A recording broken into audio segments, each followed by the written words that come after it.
ਜੋ ਸੀਜ਼ਫਾਇਰ ਹੋਇਆ ਹੈਗਾ ਈਰਾਨ ਜੰਗ ਦੇ ਵਿੱਚ 2 ਹਫ਼ਤਿਆਂ ਦਾ, ਤੇ ਕਹਿੰਦੇ ਵੀ ਹੁਣ ਜਿਹੜੀ ਅਗਲੀ ਗੱਲਬਾਤ ਆ ਉਹ ਪਾਕਿਸਤਾਨ ਦੇ ਪ੍ਰਾਈਮ ਮਿਨਿਸਟਰ ਸ਼ਹਿਬਾਜ਼ ਸ਼ਰੀਫ ਜੋ ਆ ਉਹ JD ਵੈਂਸ ਇੱਥੋਂ ਵਾਈਸ ਪ੍ਰੈਜ਼ੀਡੈਂਟ ਜਾ ਰਿਹਾ ਤੇ ਈਰਾਨ ਦੇ ਜਿਹੜੇ ਆਫੀਸ਼ੀਅਲਸ ਆ ਉਹਨਾਂ ਦੇ ਵਿਚਾਲੇ ਸ਼ੁੱਕਰਵਾਰ ਨੂੰ ਹੋਊਗੀ। ਸੋ ਮੇਨ ਇਹਦੇ ਵਿੱਚ ਜਿਹੜਾ ਸਟ੍ਰੇਟ ਆਫ ਹਾਰਮੋਜ਼ ਨੂੰ ਖੋਲ੍ਹਣ ਦਾ ਜਿਹੜਾ ਮੁੱਦਾ ਰੱਖਿਆ ਗਿਆ ਸੀਗਾ। ਸੋ ਬਹੁਤ ਸਾਰੇ ਜਿਹੜੇ ਲੀਡਰਸ ਆ ਇਜ਼ਰਾਈਲ, ਜਰਮਨੀ, UK, ਆਸਟ੍ਰੇਲੀਆ, ਸੋ ਉਹ ਸੀਜ਼ਫਾਇਰ ਦੇ ਹੱਕ ਦੇ ਵਿੱਚ ਆਏ ਹੈਗੇ ਆ। ਇਜ਼ਰਾਈਲ ਦੇ ਪ੍ਰਾਈਮ ਮਿਨਿਸਟਰ ਬੈਂਜਾਮਿਨ ਨੇਤਨਯਾਹੂ ਨੇ ਵੀ ਇਹ ਕਿਹਾ ਵੀ ਅਸੀਂ ਜਿਹੜੀ US ਦੀ ਸੀਜ਼ਫਾਇਰ ਦੀ ਐਫਰਟਸ ਆ ਉਸ ਨੂੰ ਅਸੀਂ ਜਿਹੜੀ ਆ ਉਹਦੇ ਨਾਲ ਐਗਰੀ ਕਰਦੇ ਹੈਗੇ। ਕੁਵੈਤ ਤੇ ਯੂਨਾਈਟਿਡ ਅਰਬ ਐਮਰੇਟਸ ਉਹਨਾਂ ਨੇ ਇਹ ਕਿਹਾ ਵੀ ਸਾਡੇ ਉੱਤੇ ਇੱਕ ਫਰੈਸ਼ ਅਟੈਕ ਹੋਏ ਹੈਗੇ ਆ, ਤੇ JD ਵੈਂਸ ਉਹਨਾਂ ਨੇ ਇਹ ਕਿਹਾ ਹੈ ਈਰਾਨ ਦੀ ਸਰਕਾਰ ਨੂੰ ਵੀ ਜੇ ਸੀਜ਼ਫਾਇਰ ਨੂੰ ਤੋੜਨ ਦੀ ਕੋਸ਼ਿਸ਼ ਕੀਤੀ ਗਈ ਤੇ ਫਿਰ ਉਹਦੇ ਜਿਹੜੇ ਰਿਜ਼ਲਟ ਆ ਉਹ ਬਹੁਤ ਹੀ ਖਤਰਨਾਕ ਹੋਣਗੇ। ਪਰ ਜਿਸ ਟਾਈਮ ਦੇ ਉੱਤੇ ਜਿੱਦਾਂ ਕੱਲ੍ਹ ਅਨਾਊਂਸ ਕੀਤਾ ਗਿਆ ਸੀ ਕਿ ਸੀਜ਼ਫਾਇਰ ਹੋਣ ਜਾ ਰਿਹਾ ਆ, ਤੇ ਉਹ ਤੋਂ ਬਾਅਦ ਜਿਹੜੀ US ਦੀ ਸਟਾਕ ਮਾਰਕੀਟ ਆ ਉਹ ਬਹੁਤ ਜ਼ਿਆਦਾ ਉੱਪਰ ਗਈ ਹੈਗੀ ਆ, ਤੇ ਤੇਲ ਦੀਆਂ ਕੀਮਤਾਂ ਵੀ ਲਗਭਗ $95 ਪਰ ਬੈਰਲ ਦੇ ਹਿਸਾਬ ਦੇ ਨਾਲ ਆ ਗਈਆਂ ਹੈਗੀਆਂ। ਟਰੰਪ ਉਹਨਾਂ ਨੇ ਕਿਹਾ ਵੀ ਨਾਟੋ ਬੈਕ ਨਹੀਂ ਕਰ ਰਿਹਾ USA ਨੂੰ ਫॉर ਫਿਊਚਰ ਕੰਪਲੈਕਸ, ਖਾਸ ਕਰਕੇ ਗ੍ਰੀਨਲੈਂਡ ਨੂੰ ਵੀ ਲੈ ਕੇ। ਕਹਿੰਦੇ ਵੀ ਇਹ ਪੂਰਲੀ ਰਨ ਪੀਸ ਆਫ ਆਈਸ ਹੈਗਾ ਆ। ਅੱਜ ਨਾਟੋ ਦੇ ਜਿਹੜੇ ਹੈਡ ਆ ਉਹ ਪ੍ਰੈਜ਼ੀਡੈਂਟ ਡੋਨਾਲਡ ਟਰੰਪ ਉਹਨਾਂ ਨੂੰ ਵਾਈਟ ਹਾਊਸ ਦੇ ਵਿੱਚ ਮਿਲਣ ਆਏ ਹੋਏ ਸੀ। ਗ੍ਰੀਕ ਦੇ ਪ੍ਰਾਈਮ ਮਿਨਿਸਟਰ ਨੇ ਵਾਰਨਿੰਗ ਦਿੱਤੀ ਆ ਈਰਾਨ ਹਾਰਮੋਜ਼ ਟੋਲ ਪਲਾਨ, ਤੇ ਕਹਿੰਦੇ ਵੀ ਅਨਐਕਸੈਪਟੇਬਲ ਆ, ਤੇ ਇਹ ਜਿਹੜਾ ਗਲੋਬਲ ਸ਼ਿਪਿੰਗ ਦੇ ਉੱਤੇ ਇਹਦਾ ਜਿਹੜਾ ਬਹੁਤ ਵੱਡਾ ਜਿਹੜਾ ਅਸਰ ਪਊਗਾ। ਤੇ ਮੈਕਰੋ ਨੇ ਕਿਹਾ ਵੀ ਜਿਹੜਾ ਸੀਜ਼ਫਾਇਰ ਹੈ ਬੈਸਟ ਪੋਸੀਬਲ ਆਊਟਕਮ ਆ, ਤੇ ਉਹਨਾਂ ਨੇ ਕਿਹਾ ਵੀ ਈਰਾਨ ਦੇ ਨਾਲ ਗੱਲਬਾਤ ਹੋਣੀ ਚਾਹੀਦੀ ਆ। ਤੇ ਮੈਕਰੋ ਨੇ ਪ੍ਰੈਜ਼ੀਡੈਂਟ ਟਰੰਪ ਉਹਨਾਂ ਨਾਲ ਵੀ ਗੱਲ ਕੀਤੀ ਆ, ਤੇ ਈਰਾਨ ਦੇ ਪ੍ਰੈਜ਼ੀਡੈਂਟ ਮਸੂਦ ਪੈਜ਼ੀਕੀਅਨ ਉਹਨਾਂ ਦੇ ਨਾਲ ਵੀ ਕੀਤੀ ਹੈਗੀ ਆ। ਜੀ ਬਿਲਕੁਲ। ਉਧਰ ਪਾਕਿਸਤਾਨ ਵਾਲਿਆਂ ਨੇ 2 ਦਿਨ ਦੀ ਛੁੱਟੀ ਐਲਾਨ ਦਿੱਤੀ ਆ, 9 ਤੇ 10 ਅਪ੍ਰੈਲ ਨੂੰ ਉੱਥੇ ਨੋਟੀਫਿਕੇਸ਼ਨ ਜਾਰੀ ਕੀਤੀ ਗਈ ਆ, ਕਿਉਂਕਿ US ਤੇ ਈਰਾਨ ਦੀ ਜਿਹੜੀ ਗੱਲਬਾਤ ਉੱਥੇ ਹੋ ਸਕਦੀ ਹੈਗੀ ਆ। ਸੋ ਇਸਲਾਮਾਬਾਦ ਤੋਂ 2 ਦਿਨ ਦੀ ਛੁੱਟੀ ਦਾ ਜਿਹੜਾ ਐਲਾਨ ਆ ਉਹ ਕੀਤਾ ਗਿਆ। ਉੱਥੋਂ ਦੇ ਜਿਹੜੇ DM ਆ, ਡਿਸਟ੍ਰਿਕਟ ਮੈਜਿਸਟ੍ਰੇਟ ਆ, ਉਹਨਾਂ ਨੇ ਜਿਹੜਾ ਨੋਟੀਫਿਕੇਸ਼ਨ ਆ ਉਹ ਜਾਰੀ ਕੀਤਾ। ਕਹਿੰਦੇ ਵੀ ਜਿਹੜੀਆਂ ਅਹਿਮ ਸੁਵਿਧਾਵਾਂ ਨੇ, ਐਸੈਂਸ਼ੀਅਲ ਸਰਵਿਸਿਜ਼ ਆ, ਉਹ ਚੱਲਦੀਆਂ ਰਹਿਣਗੀਆਂ, ਜਿਵੇਂ ਕਿ ਹਸਪਤਾਲ ਵੀ।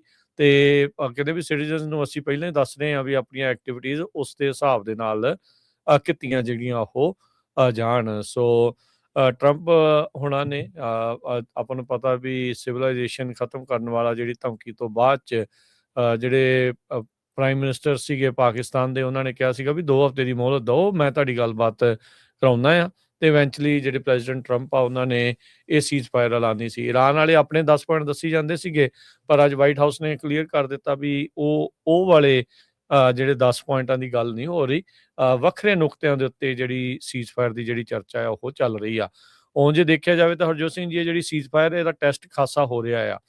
ਲੈਬਨਾਨ ਦੇ ਵਿੱਚ ਇਜ਼ਰਾਈਲ ਦੀ ਜਿਹੜੇ ਅਟੈਕ ਨੇ ਉਹ ਹੋਰ ਜ਼ਿਆਦਾ ਤੇਜ਼ ਹੋਏ ਨੇ। ਅੱਜ ਇਹ ਰਿਪੋਰਟ ਕੀਤਾ ਜਾ ਰਿਹਾ ਵੀ ਤਕਰੀਬਨ 182 ਲੋਕ ਇਹਨਾਂ ਹਮਲਿਆਂ ਦੇ ਵਿੱਚ ਮਾਰੇ ਗਏ ਆ। JD ਵੈਂਸ ਨੇ ਇਸ ਦੇ ਉੱਤੇ ਟਿੱਪਣੀ ਕਰਦੇ ਹੋਏ ਕਿਹਾ ਵੀ ਲੈਬਨਾਨ ਕਦੀ ਵੀ ਇਸ ਸੀਜ਼ਫਾਇਰ ਦੇ ਵਿੱਚ ਸ਼ਾਮਲ ਨਹੀਂ ਸੀ, ਵੀ ਉੱਥੇ ਹਮਲਾ ਜਿਹੜਾ ਇਜ਼ਰਾਈਲ ਵਾਲੇ ਨਹੀਂ ਕਰਨਗੇ। ਸੋ ਇਜ਼ਰਾਈਲ ਆਪਣੀ ਜਿਹੜੀ ਬੰਬਾਰਡਮੈਂਟ ਆ, ਏਅਰ ਸਟ੍ਰਾਈਕਸ ਆ, ਉਹ ਲੈਬਨਾਨ ਦੀ ਰਾਜਧਾਨੀ ਬੇਰੂਟ ਤੇ ਹੋਰ ਉਸ ਦੇ ਇਲਾਕਿਆਂ 'ਚ ਜਿੱਥੇ ਖਾਸ ਕਰਕੇ ਹਿਜ਼ਬੁੱਲਾ ਦਾ ਸਟਰੋਂਗ ਹੋਲਡ ਆ, ਜਾਂ ਜਿਹੜੇ ਬਿਲਡਿੰਗਸ ਦੇ ਵਿੱਚ ਹਿਜ਼ਬੁੱਲਾ ਵਾਲੇ ਮੇਨ ਤੌਰ ਦੇ ਉੱਤੇ ਹੈਗੇ ਨੇ, ਉਹਨਾਂ ਨੂੰ ਲਗਾਤਾਰ ਜਿਹੜਾ ਨਿਸ਼ਾਨਾ ਆ ਉਹ ਬਣਾ ਰਿਹਾ ਆ।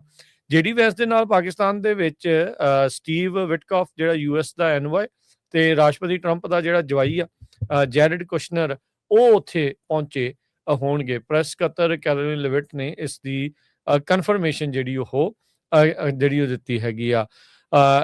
ਇਰਾਨੀਅਨ ਜਿਹੜਾ ਸਟੇਟ ਮੀਡੀਆ ਆ ਉਹ ਇਹ ਕਹਿ ਰਿਹਾ ਆ ਵੀ ਮੁਲਕ ਨੇ ਇੱਕ ਵਾਰੀ ਫਿਰ ਸਟ੍ਰੇਟ ਆਫ ਹਾਰਮਜ਼ ਉਸ ਨੂੰ ਬੰਦ ਕਰ ਦਿੱਤਾ ਆ।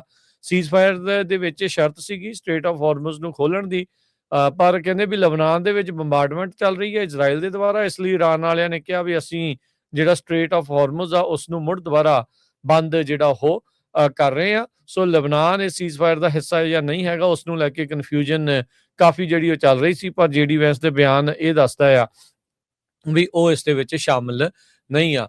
ਨਾਟੋ ਦੀ ਜਿਹੜੀ ਹਰਜੋਤ ਸਿੰਘ ਦੀ ਗੱਲ ਕੀਤੀ ਤੇ ਟਰੰਪ ਹੁਣਾਂ ਨੇ ਸਾਰਿਆਂ ਦੇ ਮੋਹਰੇ ਹੀ ਜਿਹੜੇ ਸਕੱਤਰ ਜਨਰਲ ਹੈਗੇ ਆ ਨਾਟੋ ਦੇ ਮਾਰਕ ਰਟ, ਉਹਨਾਂ ਨੂੰ ਝਾੜਿਆ, ਕਹਿੰਦੇ ਵੀ ਕਿੱਥੇ ਸੀਗੇ ਤੁਸੀਂ ਜਦੋਂ ਸਾਨੂੰ ਤੁਹਾਡੀ ਲੋੜ ਸੀਗੀ। ਸੋ ਰਾਸ਼ਟਰਪਤੀ ਟਰੰਪ ਨੇ ਕਹਿੰਦੇ ਵੀ ਹੁਣ ਕੀ ਅੱਗੇ ਕੋਈ ਇਦਾਂ ਦਾ ਕਦਮ ਚੱਕਣਗੇ ਜਿਹਦੇ ਨਾਲ ਨਾਟੋ ਨੂੰ ਪਨਿਸ਼ ਕੀਤਾ ਜਾ ਸਕਦਾ ਆ।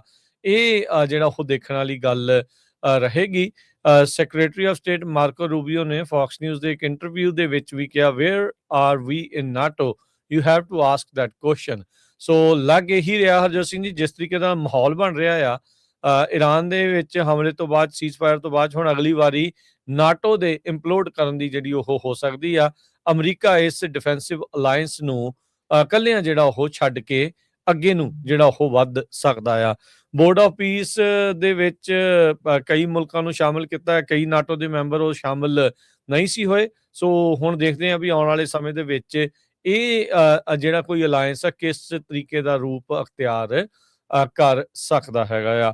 ਉਧਰ ਬ੍ਰਿਕਸ ਨੂੰ ਲੈ ਕੇ ਜਿਹੜੀ ਹਰਜੋਤ ਸਿੰਘ ਜੀ ਚਰਚਾ ਇਹ ਆ ਵੀ ਹੁਣ ਜਦੋਂ ਇਰਾਨ ਦੇ ਉੱਤੇ ਹਮਲਾ ਹੋਇਆ ਆ ਤੇ ਕਹਿਣ ਨੂੰ ਇਰਾਨ ਵੀ ਬ੍ਰਿਕਸ ਦੇ ਇੱਕ ਮੈਂਬਰਾਂ ਦੇ ਵਿੱਚੋਂ ਇੱਕ ਹੈਗਾ, ਮੁੱਢਲੇ ਤਾਂ ਨਹੀਂ ਪਰ ਬਾਅਦ ਦੇ ਵਿੱਚ ਉਹਨਾਂ ਨੇ ਜੁਆਇਨ ਕੀਤਾ ਸੀਗਾ, ਪਰ ਬ੍ਰਿਕਸ ਕਿਤੇ ਵੀ ਸਟੈਂਡ ਕਰਦੀ ਹੋਈ ਇੱਥੇ ਨਜ਼ਰ ਜਿਹੜੀ ਉਹ ਨਹੀਂ ਆਈ ਹੈਗੀ।